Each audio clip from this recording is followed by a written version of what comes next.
જોઈએ વિસ્તારથી। રાજકોટ કોર્પોરેશનનો વધુ એક વિવાદ સામે આવ્યો છે। રાજીનામું આપનાર ચીફ સિટી એન્જિનિયર અલ્પના મિત્રાને ત્યાં વિજિલન્સ ત્રાટકી હતી અને દરોડા દરમિયાન એમના ઘરમાંથી કોર્પોરેશનની ફાઇલોના પોટલા મળી આવ્યા હતા। જો કે પૂર્વ ચીફ એન્જિનિયર મિત્રાએ આ પોટલા એમના ઘરે ક્યાંથી આવ્યા એ ખબર નહીં હોવાની વાત જણાવી હતી। રાજકોટ મહાનગરપાલિકાના પૂર્વ ચીફ સિટી એન્જિનિયર અલ્પના મિત્રાએ ગઈ 31 જુલાઈના રોજ રાજીનામું આપી દીધું હતું। ત્યારબાદ પણ અમુક ફાઇલો પોતાના ઘરે લઈ ગયા હોવાની ફરિયાદના આધારે મ્યુનિસિપલ કમિશનર દેવાંગ દેસાઈ દ્વારા વિજિલન્સની ટીમ તેમના ઘરે મોકલવામાં આવી હતી। જે દરમિયાન તેમના ઘરેથી ફાઇલો મળી આવી છે। જો કે આ ફાઇલો તેમના ઘરે ક્યાંથી આવી તે પોતાને જ ખબર ન હોવાનો આશ્ચર્યજનક ઇકરાર અલ્પના મિત્રાએ કર્યો હતો। સાથે જ આવાસ કૌભાંડને કારણે રાજીનામું આપ્યું કે કેમ તેવું પૂછતા તેમણે જણાવ્યું હતું કે પારિવારિક કારણોસર મેં સામેથી રાજીનામું આપેલું છે। અલ્પના મિત્રાએ જણાવ્યું હતું કે મારા પર્સનલ કામથી બહાર હતી અને હું ઘરે આવી ત્યારે મારા બાંધકામ શાખાના મેનેજર ભૂમિબેન પરમાર પણ ઘરે આવ્યા હતા। જેથી મેં એમને પૂછ્યું કે શું હતું, જેથી તેમણે કહ્યું કે અમને એવા સમાચાર મળ્યા છે કે તમારી ઘરે ફાઇલો પડી છે। જેથી મેં કહ્યું કે આવું કંઈ મારા ધ્યાનમાં નથી।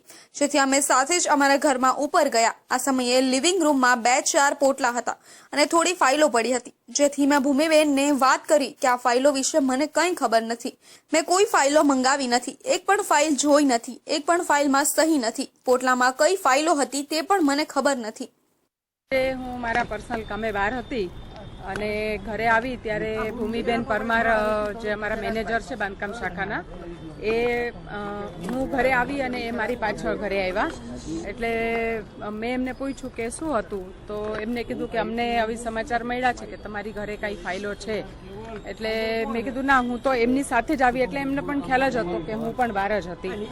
એટલે મેં કીધું ના, આવું તો કંઈ છે નહીં મારા ધ્યાનમાં, કેમ કે ઘરે કોઈ હતું નહીં, મારા સાસુ એકલા જ હતા। એટલે અમે પછી મેં કે આપણે જોઈ લઈએ, એટલે અમે સાથે જ ઉપર ગયા। સાથે ઉપર ગયા ત્યારે લિવિંગ રૂમમાં મારા 4-5 પોટકા હતા અને થોડી ફાઇલો હવે અમે જોયું। એટલે ભૂમિબેનને મેં વાત કરી કે આના વિશે મને કાંઈ ખબર નથી, કેમ કે હું ઘરે હતી નહીં। પછી મારા સાસુને પણ એમણે પૂછ્યું તો મમ્મીએ પણ એમ જ જવાબ આપ્યો કે હું ઘરે હતી નહીં ને એ એકલા જ હતા, એમની હાજરીમાં કોઈ મૂકી ગયું છે। આ અંગે વધુમાં તેમણે જણાવ્યું હતું કે મારી પાસે છેલ્લે વોટર વર્ક્સ અને ડ્રેનેજ વિભાગનો ચાર્જ હતો, જેથી 3-4 દિવસથી ડેપ્યુટી એન્જિનિયર્સના ફોન આવતા હતા। પમ્પિંગ સ્ટેશન અને ઓપરેશન મેન્ટેનન્સના જે કામો છે તે તમે સર્ટિફાઈ કરી આપો। એટલે મેં કહ્યું કે હવે હું મહાનગરપાલિકામાં નથી, નિવૃત્ત થઈ ગઈ છું, જેથી આ કામ કરી ન શકું। એટલે કમિશનર કે કરંટ સિટી એન્જિનિયરનું માર્ગદર્શન લઈ લો। આ ઉપરાંત આવાસ યોજનામાં કૌભાંડના આક્ષેપો તેમણે નકાર્યા હતા। આ ઉપરાંત રાજીનામું આપવા બાબતે તેમણે જણાવ્યું હતું કે હું 2-3 વર્ષથી રાજીનામું આપવાનું વિચારતી હતી, પરંતુ તાજેતરમાં મેં પારિવારિક કારણોસર રાજીનામું આપેલું છે। આ સાથે જ તેમણે જણાવ્યું હતું કે મારા ઘરે ફાઇલો કોઈ પણ મૂકી ગયું તે સીસીટીવી ફૂટેજમાં દેખાશે, કેમ કે હું તો ઘરે હતી નહીં। ફાઇલોના પોટલા મેં મંગાવ્યા ન હતા અને તે ક્યાંથી આવ્યા તે ડેપ્યુટી એન્જિનિયરને પૂછવું પડે। હું ઘરે હતી નહીં અને મારા સાસુ ઘરે એકલા હતા ત્યારે રેફરન્સ યોજી હતી। રાજકોટ મહાનગરપાલિકાના તત્કાલીન સિટી એન્જિનિયર અલ્પના મિત્રાના ઘરે વિજિલન્સની ટીમે મોટી કાર્યવાહી કરી હતી। આ કાર્યવાહી અંગે મહાનગરપાલિકાના કમિશનર ડીપી દેસાઈએ પ્રેસ કોન્ફરન્સ યોજીને માહિતી આપી છે। કમિશનરે કહ્યું કે માહિતી મળી હતી કે ફાઇલો નિકાલની કામગીરી ચાલી રહી છે। તપાસ દરમિયાન 40 જેટલી ફાઇલો મળી આવી હતી। કોણ ફાઇલો લઈ ગયું હતું તે બાબતે તપાસ હાથ ધરાશે। કમિશનરે આગળ કહ્યું કે તપાસ બાદ જે ગુનેગાર જણાશે તેમના વિરુદ્ધ કાર્યવાહી થશે। આરએમસીના પૂર્વ સિટી એન્જિનિયર અલ્પના મિત્રાના ઘરે વિજિલન્સની ટીમે સર્ચ ઓપરેશન હાથ ધર્યું હતું। આ કાર્યવાહી અંગે આરએમસીના કમિશનર ડીપી દેસાઈએ પ્રેસ કોન્ફરન્સ યોજીને માહિતી આપી છે। તેમણે કહ્યું કે માહિતી મળી હતી કે પૂર્વ સિટી એન્જિનિયરના ઘરે ફાઇલો નિકાલની કામગીરી ચાલી રહી છે। આથી માહિતી મળતા મનપાની ટીમ તપાસ અર્થે મોકલી હતી। આ તપાસ દરમિયાન 40 જેટલી ફાઇલો મળી આવી હતી। કમિશનરે કહ્યું કે કોણ ફાઇલો લઈ ગયું હતું તે બાબતે તપાસ હાથ ધરાશે। અમને એક એવી માહિતી મળેલી હતી કે અમારા જે નિવૃત્ત અધિકારી છે તેઓના ઘરે એ ફાઇલો નિકાલ માટેની કંઈક કાર્યવાહી ચાલુ રહી છે। એટલે જેવી માહિતી મળી એટલે અમે તરત જ આ ઘટનામાં સત્ય શું છે એ જાણી શકાય, ઊંડાણપૂર્વક તપાસ થઈ શકે એટલા માટે મહાનગરપાલિકાની જે વિજિલન્સ શાખા છે એ વિજિલન્સ અધિકારી એના માધ્યમથી અમે એક ટીમ મોકલેલી હતી તેઓના ઘરે અને આવી જો કોઈ મહાનગરપાલિકાના કાર્યને લગતી કોઈ ફાઇલો એમના ઘરે મળી આવે છે કે કેમ એની તપાસ હાથ ધરેલી હતી. રાજકોટ મહાનગરપાલિકાના કમિશનર ડીપી દેસાઈએ આગળ કહ્યું કે પૂર્વ સિટી ઇજનેર જે વિભાગનો હવાલો સંભાળતા હતા તે વિભાગની ફાઇલો હતી. રાજીનામું આપ્યા બાદ ફાઇલો પર નિકાલ કરવાનો હક રહેતો નથી. ડ્રાઇવિંગની અછતના મુદ્દા સામે આવી રહ્યા છે, જ્યારે વડી કચેરી ખાતેથી પણ નિયમોમાં બાંધછોડ કરી આ ટ્રેડ શરૂ કરવા માંગ કરી છે. દેશ સહિત રાજ્યમાં સામાન્ય રીતે ફોર વ્હીલનો વ્યાપ વધ્યો છે, જેની સામે ફોર વ્હીલ વાહન ચલાવવા શીખનારાની સંખ્યા પણ સ્વાભાવિક વધવા પામી છે. જ્યારે ભાવનગર જિલ્લાની મહિલા આઈટીઆઈ મહુવા, તળાજા અને સિહોર આઈટીઆઈમાં ડ્રાઇવિંગ ટ્રેડ અગાઉ શરૂ કરવામાં આવ્યો હતો અને જ્યાં સારો પ્રતિસાદ પણ મળ્યો હતો, પરંતુ કોરોના રોગચાળાથી ભાવનગરની આ ચારે આઈટીઆઈમાં આ ડ્રાઇવિંગ ટ્રેડ બંધ કરાયો હતો. જો કે કોરોનાના મહામારી બાદ સ્થિતિ સામાન્ય થઈ હોવા છતાં આજ દિવસ સુધી આ ટ્રેડ કોઈને કોઈ બહાના હેઠળ શરૂ થવા પામ્યો નથી. આ ડ્રાઇવિંગ ટ્રેડની વિગતો મુજબ સામાન્ય રીતે એક માસમાં 15-15ની 2 બેચ ચાલતી હતી, જેથી 30 ઉમેદવાર ડ્રાઇવિંગ શીખી શકતા હતા. જ્યારે છેલ્લા 3 વર્ષથી આ ટ્રેડ બંધ રહેતા ભાવનગરની ચારે આઈટીઆઈ ના થઈ 4000થી વધુ ઉમેદવારોને લોસ જવા પામ્યો છે. હા, એટલે ડ્રાઇવિંગ સ્કૂલમાં એવું છે કે કોરોના પછી આપણે બંધ રાખવાના ઉપરથી આદેશો આવેલા. ત્યારબાદ મોટર ડ્રાઇવિંગ સ્કૂલનું લાયસન્સ આપણું રિન્યૂ કરાવવાનું હતું, જેની પ્રોસિજર પૂરી થઈ ગયેલી છે. કોરોના બાદ આપણને મોટર ડ્રાઇવિંગ સ્કૂલ માટેના ડ્રાઈવરો અવેલેબલ થયા નથી. ઘણી બધી પ્રક્રિયાઓ કરવા છતાં આપણને ડ્રાઈવર અવેલેબલ થયા નથી. ડ્રાઈવર અવેલેબલ નહીં હોવાને કારણે અત્યારે મોટર ડ્રાઇવિંગ સ્કૂલ બંધ છે. હા, મોટર ડ્રાઇવિંગ માટે ડ્રાઈવરના ક્રાઇટેરિયા એવા છે કે 10 પાસ હોવા જોઈએ અને 5 વસ્તુ એમને એલએમબી નો ડ્રાઈવરનો એમને અનુભવ હોવો જોઈએ. જોકે સંલગ્ન આઈટીઆઈના અધિકારીઓને પૃચ્છા કરતા ક્યાંક પરિવહન પોર્ટલ પર 6 માસથી અંદર આવતા મોટર ડ્રાઇવિંગ સ્કૂલનું લાયસન્સ નીકળી શક્યું ન હોવાનું જણાવ્યું છે, તો ક્યાંક ડ્રાઈવરના અભાવે ટ્રેડ બંધ પડ્યો હોવાનું જણાયું છે. જોકે ડ્રાઈવર માટે જાહેરાતો આપવા છતાં કોઈ અરજી આવી ન હોવાનું પણ જણાય છે, જેમાં ડ્રાઈવરને પ્રતિ કલાક 90 રૂપિયા લેખે વેતન અથવા વધુને વધુ રૂપિયા 14,000 મળવાપાત્ર હોય, તેમજ ઉમેદવારનો ઓછામાં ઓછો 5 વર્ષનો ખાનગી ડ્રાઇવિંગ સંસ્થામાં ડ્રાઇવિંગ શીખવાનો અનુભવ ડ્રાઈવરને હોવો જોઈએ.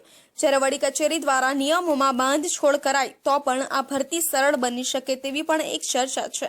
અન્યથા આ માટે આઈટીઆઈમાં ડ્રાઇવિંગ શીખવાડવા માટે વાહનો છે, પણ ઉપયોગ વગરનું બંધ પડ્યું છે. ત્યારે વડી કચેરી દ્વારા યોગ્ય નિર્ણય લઈ સૌથી વધુ લોકચાહના અને વધુ પ્રવેશ ધરાવતો ડ્રાઇવિંગ ટ્રેડ તાકીદે શરૂ કરાય તેવું અરજદારો ઈચ્છી રહ્યા છે, જેથી પ્રાઇવેટ ડ્રાઇવિંગ સ્કૂલોને મોંઘી દાટ ફીના બદલે સરકારી નોમિનલ ફીમાં ડ્રાઇવિંગ કલેક્ટરના રજૂ કરાવવાના હુકમના વિરોધમાં આવેદન પત્ર આપી સરકારી એજન્સી દ્વારા કરાવવા માંગ કરાવવામાં આવી છે. માળિયાહાટીના તાલુકાના તાબામાં 68 ગામ આવેલા છે, જે પૈકીના મોટા ભાગના ગામોમાં 30 થી 40 વર્ષથી ગામતળ વસાવવામાં આવેલા નથી. જૂનવાણી વખતના ગામતળ જ આવેલા છે, જે તમામ ગામોની વસ્તીમાં ઉત્તરોત્તર વધારો થતા હોવાથી જૂના ગામતળની આજુબાજુમાં ગામ લોકો દ્વારા નવી વસાહતો વસાવેલી છે. માળિયાહાટીના તાલુકાના મોટા ભાગના તમામ ગામોમાં લોકોએ તેમની મૂડી ખર્ચી પોતાના મકાનો બનાવ્યા છે, જે બનાવવામાં આવેલા મકાનોની આકારણી પણ સ્થાનિક ગ્રામ પંચાયતો મારફત કરવામાં આવેલી છે. તેમ છતાં પણ તે મકાનો કાયદેસર કબજામાં હક્કે કરવામાં આવેલા નથી. ગામતળના દબાણોની માહિતી મુજબ ગામતળમાં દબાણ દર કરવામાં આવશે તો મોટા ભાગના ગામોમાં હજારો લોકોની જિંદગીભરની કમાણીથી બનાવેલ મિલકતોને મોટા પાયે નુકસાન થવાની પૂરેપૂરી શક્યતાઓ છે, જેનાથી માળિયા તાલુકાના તમામ ગામોમાં પરિસ્થિતિ વિકટ બનશે. કોઈપણ જમીનની માપણી કરી તેમના હદ નિશાન કરવા તે તલાટી મંત્રીના કાર્યક્ષેત્રમાં ન હોય, તેમજ માપણી કરવા માટે જરૂરી રેકોર્ડ પણ સ્થાનિક ગ્રામ પંચાયત કચેરી પાસે ઉપલબ્ધ ન હોવાથી શક્ય નથી.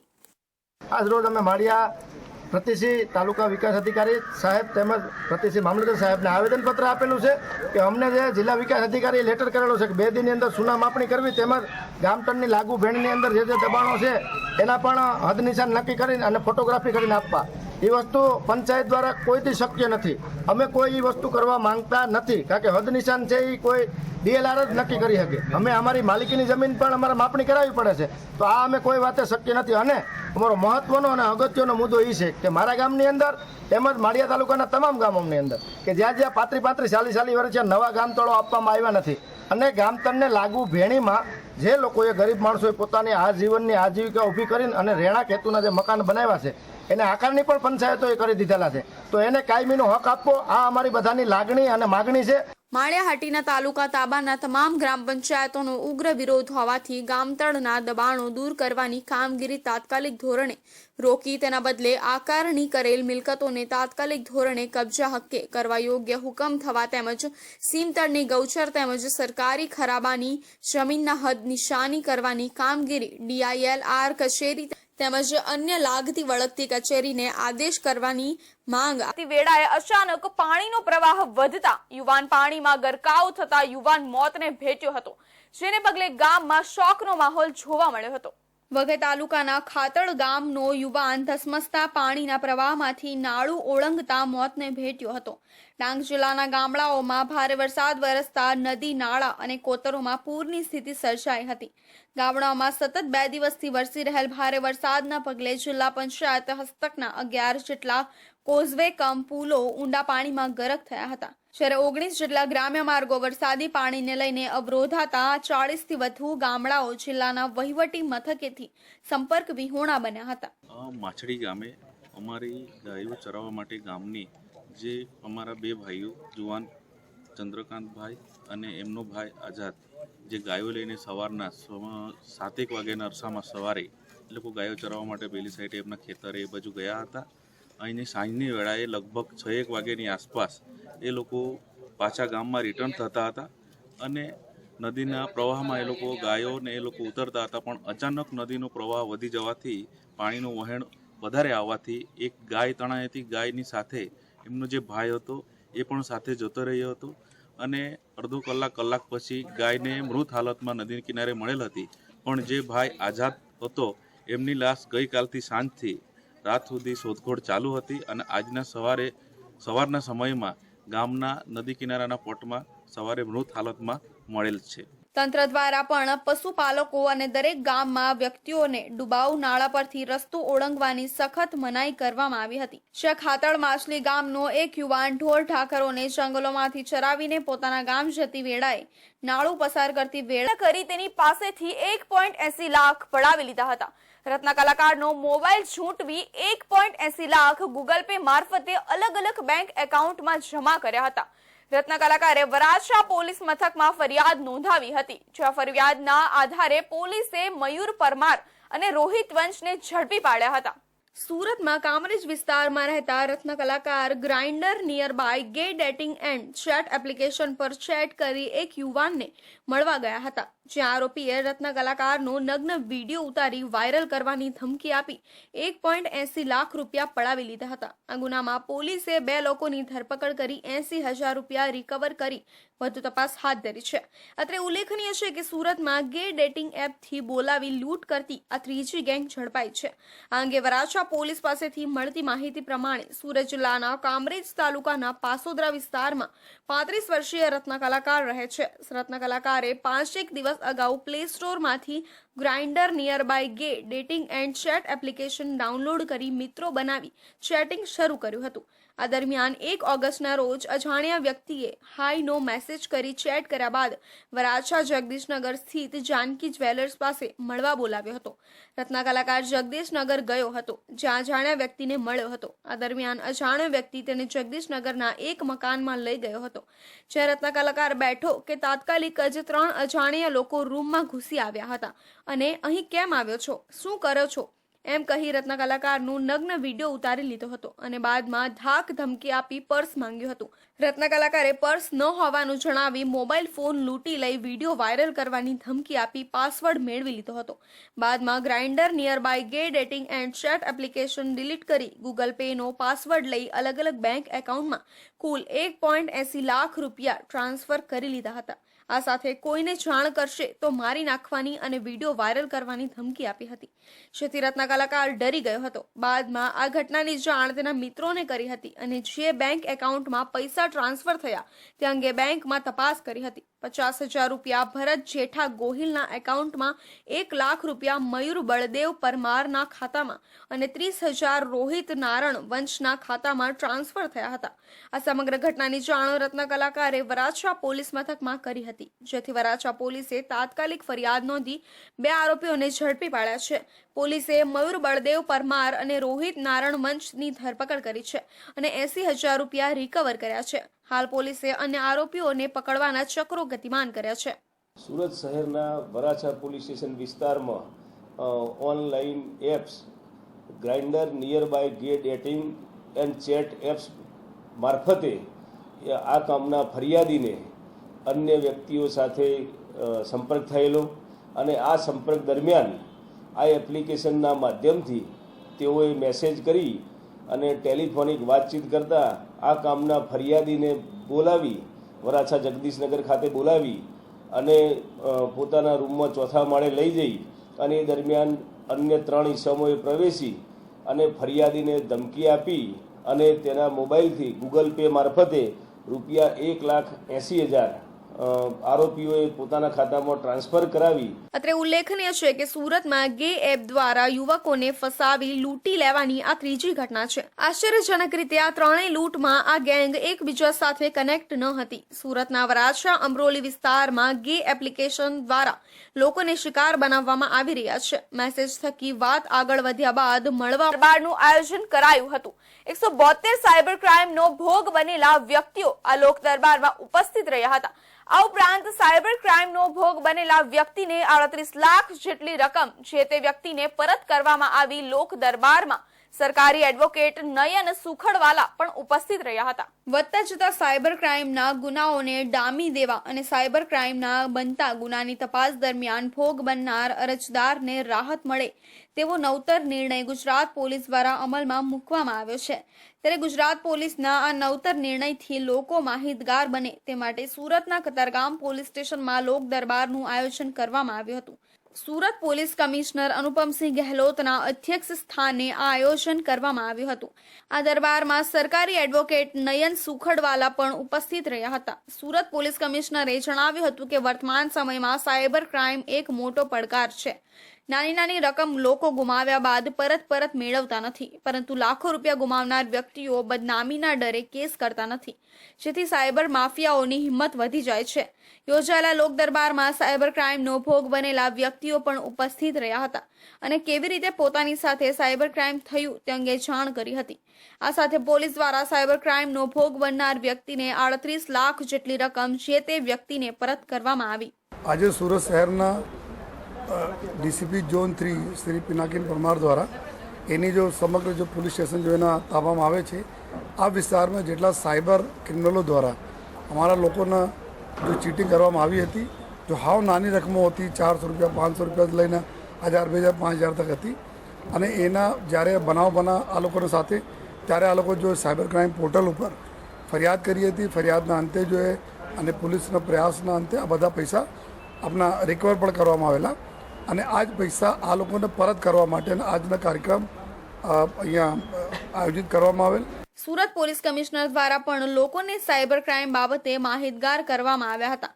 વર્તમાન સમયમાં સાયબર ક્રાઇમ એક મોટો પડકાર છે. નાની નાની રકમ લોકો ગુમાવ્યા બાદ પરત મેળવતા નથી. હવે ઝોન 3ના પોલીસ સ્ટેશનોમાં ચોરીની ઘટના સામે આવી છે. ગત મધ્યરાત્રિએ તસ્કરો મંદિરમાં પ્રવેશ્યા હતા અને દાન પેટીની ચોરી કરી ફરાર થઈ ગયા હતા. આ સમગ્ર ઘટના ત્યાં લાગેલા સીસીટીવી કેમેરામાં કેદ થઈ હતી, જેથી તુરંત જ આ મામલે પોલીસે તપાસ હાથ ધરી છે. શ્રાવણ માસની શરૂઆત થઈ છે. મંદિરોમાં ભક્તોની ભીડ ઉમટી પડી હતી. એવામાં મધ્યરાત્રિએ પાલ સ્થિત આવેલા અટલ આશ્રમમાં પારદેશ્વર મહાદેવ મંદિરમાં ચોરીની ઘટના બની હતી. મધ્યરાત્રિએ આવેલા તસ્કરો મંદિરમાંથી દાન પેટીની ચોરી કરીને ફરાર થઈ ગયા હતા. વહેલી સવારે જ્યારે મંદિરમાં ચોરીની જાણ થતા ત્યાં લાગેલા સીસીટીવી ફૂટેજ તપાસવામાં આવ્યા હતા, જેમાં 2 શખ્સો મંદિરમાં પ્રવેશીને ચોરી કરતા નજરે ચડ્યા હતા. તસ્કરો એટલી હદે બેફામ બન્યા છે કે તેઓ હવે મંદિરમાં પણ ચોરીની ઘટનાને અંજામ આપી રહ્યા છે. વિશ્વનું સૌથી મોટા પારદ શિવલિંગની વાત કરવામાં આવે તો તે માત્ર ગુજરાતના સુરતમાં છે. 2351 કિલોનું મર્ક્યુરીથી બનેલું આ પારદ શિવલિંગના દર્શન માટે મોટી સંખ્યામાં શ્રાવણ માસમાં ભક્તો અહીં આવે છે. શ્રાવણ માસની શરૂઆત થઈ છે અને તે પહેલા જ મધ્યરાત્રિએ મંદિરમાં ચોરી થતા ચકચાર મચી જવા પામી છે. સામે આવેલા સીસીટીવી ફૂટેજમાં જોઈ શકાય છે કે 2 શખ્સો મંદિરમાં પ્રવેશ હોળા દિવસે લોખંડનો પાઇપ મારી હત્યા કરવાની ઘટના સામે આવી હતી. આ ઘટનામાં પોલીસે ગણતરીના કલાકોમાં 2 આરોપીઓને ઝડપી પાડ્યા હતા, જ્યારે મુખ્ય આરોપીને 2 દિવસ પહેલા ઝડપી જેલ હવાલે કર્યો છે. ત્યારે હત્યાના બનાવ સ્થળે આરોપીઓનું સરઘસ કાઢવામાં આવ્યું હતું. પકડાયેલા તમામ આરોપીઓ રીઢા ગુનેગાર હોવાનું સામે આવ્યું હતું, પરંતુ પોલીસે આરોપીઓને જે તે સમયે પકડી પાડ્યા, પણ સરઘસ કાઢતા સમયે આરોપીઓના મોં છુપાવીને લાવવામાં આવ્યા હતા. ત્યારે લોકોમાં ચર્ચા જાગી હતી કે આરોપીઓને ખાસ સુવિધાઓ કેમ આપવામાં આવે છે. સુરતના અઠવા લાઇન્સ પોલીસ સ્ટેશન હદ વિસ્તારમાં સંગ્રામપુરા તલાવડી ખાતે 55 વર્ષીય બિલ્ડર આરિફ કુરેશીની સરા જાહેર 3 થી 4 ઈસમોએ તીક્ષ્ણ હથિયારના ઘા ઝીકી હત્યા કરવામાં આવી છે. ઝઘડાની અદાવતમાં હત્યા કરાઈ હોવાની આશંકા વ્યક્ત કરવામાં આવી રહી છે. આ સમગ્ર મામલે અઠવા લાઇન્સ પોલીસે અજાણ્યા ઈસમો વિરુદ્ધ હત્યાનો ગુનો નોંધી આગળની તપાસ હાથ ધરી છે. અઠવા લાઇન્સ પોલીસ સ્ટેશન હદ વિસ્તારમાં આવેલા સંગ્રામપુરા તલાવડી ખાતે 55 વર્ષીય આરિફ કુરેશીની જેઓ નમાઝ અદા કરીને મસ્જિદમાંથી નીકળ્યા હતા. આ દરમિયાન તેમના પર હુમલો થયો હતો. એ રસ્તા પર પડી ગયા હતા. બાદમાં તેમના પર તીક્ષ્ણ હથિયારના ઘા ઝીકી દેવાતા તેમનું ઘટના સ્થળે જ મોત નીપજ્યું હતું. ઘટનાની જાણ થતાં જ પોલીસનો કાફલો પહોંચી ચૂક્યો હતો. પોલીસે ઘટના સ્થળે બોડીનું પંચનામું કરી નવી સિવિલ હોસ્પિટલ પોસ્ટમોર્ટમ માટે મોકલી આપ્યો હતો. ઘટના સ્થળેથી પોલીસે ડીવીઆર પણ કબજે કર્યું છે, જે સીસીટીવીમાં 2 શંકાસ્પદના વ્યક્તિઓ જોવા મળ્યા હતા. આ મામલે પોલીસે ગણતરીના કલાકોમાં આરોપીઓને ઝડપી પાડ્યા હતા. પોલીસે આરોપી ફૈઝ મુલ્લા ઉર્ફે તલ્લોઈ ફારૂક તલ્લોઈ અને તબરેઝ મુલ્લા ઉર્ફે તલ્લોઈ ફારૂક તલ્લોઈની ધરપકડ કરી છે. પૈસાની લેતી દેતીમાં બિલ્ડરની હત્યા કરાઈ હોવાનું પોલીસ તપાસમાં બહાર આવ્યું છે. ત્યારે આજે હત્યાના બનાવ સ્થળે આરોપીઓનું સરઘસ કાઢવામાં આવ્યું હતું, કેમ કે પકડાયેલા તમામ આરોપીઓ રીઢા ગુનેગાર હોવાનું સામે આવ્યું હતું. પરંતુ પોલીસે આરોપીઓને જે તે સમયે પકડી પાડ્યા, પણ આજે સરઘસ કાઢતા સમયે આરોપીઓના મોં છુપાવીને લાવવામાં આવ્યા હતા. ત્યારે લોકોમાં ચર્ચા જાગી હતી કે આરોપીઓને કેમ ખાસ સુવિધાઓ આપવામાં આવે છે. અત્યાર સુધી તો કોઈ પણ આરોપીઓને મોં છુપાવીને લાવવામાં આવતા નથી, અને લોકોમાં એ પણ ચર્ચા હતી કે પોલીસ કહે છે કે લોકોમાં આરોપીનો ડર દૂર થાય એ માટે તેમનું જાહેરમાં સરઘસ કાઢવામાં આવે છે, પણ આ આરોપીને તો બહાર